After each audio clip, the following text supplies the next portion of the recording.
പെൻഷനുമായി ബന്ധപ്പെട്ട വാർത്തയിലേക്ക് എല്ലാവർക്കും സ്വാഗതം. എല്ലാവിധ സർക്കാർ അറിയിപ്പുകളും തുടർന്നും നിങ്ങളിലേക്ക് എത്തുന്നതിന് ഈ ചാനൽ സബ്സ്ക്രൈബ് ചെയ്യുക.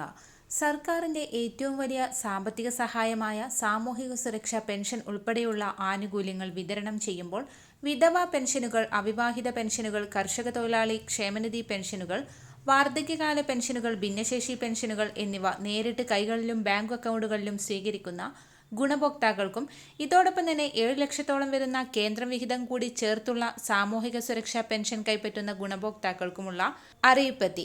സംസ്ഥാനത്ത് മുടങ്ങിപ്പോയ നവംബർ മാസത്തിലെ തനത് പെൻഷൻ ഉൾപ്പെടെ ഡിസംബർ മാസത്തിലെ പെൻഷൻ തുക കൂടിയാണ് ഇനി ഒരുമിച്ച് അക്കൗണ്ടുകളിലേക്കും കൈകളിലേക്കും എത്തിച്ചേരാൻ പോകുന്നത്. ഓരോ ഗുണഭോക്താക്കൾക്കും 3200 രൂപ വീതമാണ് വിതരണം ആരംഭിക്കാനിരിക്കുന്നത്. സർക്കാർ ആവശ്യപ്പെട്ട എല്ലാ നിയമങ്ങളും കൃത്യമായി പാലിച്ചിട്ടുള്ള ഗുണഭോക്താക്കൾക്ക് ഡിസംബർ മാസത്തിൽ ആദ്യ 2 വാരങ്ങളിലായി 3200 രൂപ വീതം അക്കൗണ്ടുകളിലേക്ക് എത്തിച്ചേരും. തിരഞ്ഞെടുപ്പ് വരാൻ പോകുന്ന സാഹചര്യത്തിൽ സംസ്ഥാനത്ത് ക്ഷേമ പെൻഷൻ ഉൾപ്പെടെ വർദ്ധിപ്പിക്കാൻ തിരക്കിട്ട നീക്കം നടക്കുന്നുണ്ട്.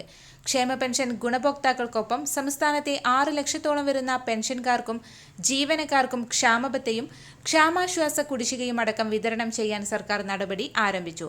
സർക്കാർ സഹായത്തോടുകൂടി പെൻഷൻ തുക കൈപ്പറ്റുന്ന ക്ഷേമനിധി പെൻഷൻ ഗുണഭോക്താക്കൾ, വിവിധ ഇനങ്ങളിലായി സാമൂഹിക സുരക്ഷാ പെൻഷൻ കൈപ്പറ്റുന്നവർ എന്നിവർക്ക് ആനുകൂല്യം ലഭ്യമാകും. ക്ഷേമ പെൻഷൻ തുക 2500ലേക്ക് ഉയർത്തുമെന്നുള്ള സർക്കാർ വാഗ്ദാനം നിലവിലുള്ളതിനാൽ നിലവിൽ പെൻഷൻ തുകയിൽ 1600 രൂപയിൽ നിന്ന് 1700 രൂപയിലേക്കുള്ള ഒരു വർധനവാണ് പ്രതീക്ഷിക്കുന്നത്.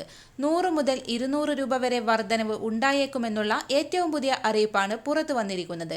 ഡിസംബർ മാസം പെൻഷൻ തുകയുടെ വിതരണം ആരംഭിക്കും. നവംബർ മാസത്തിലെ തനത് പെൻഷൻ തുകയും ഡിസംബർ മാസത്തിലെ ഒരു ഗഡുവും കൂടി ചേർത്ത് ഡിസംബറിൽ 2 ഗഡു 3200 രൂപ വീതം ഗുണഭോക്താക്കളിലേക്ക് എത്തിക്കും. മസ്റ്ററിംഗ് പൂർത്തിയാക്കിയവർക്ക് മാത്രമായിരിക്കും തുക എത്തിച്ചേരുക.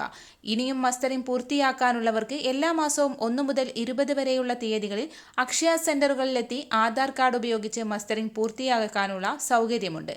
എല്ലാവിധ സർക്കാർ അറിയിപ്പുകളും കൃത്യമായി തുടർന്നും നിങ്ങളിലേക്കെത്താൻ ഈ ചാനൽ സബ്സ്ക്രൈബ് ചെയ്യുക.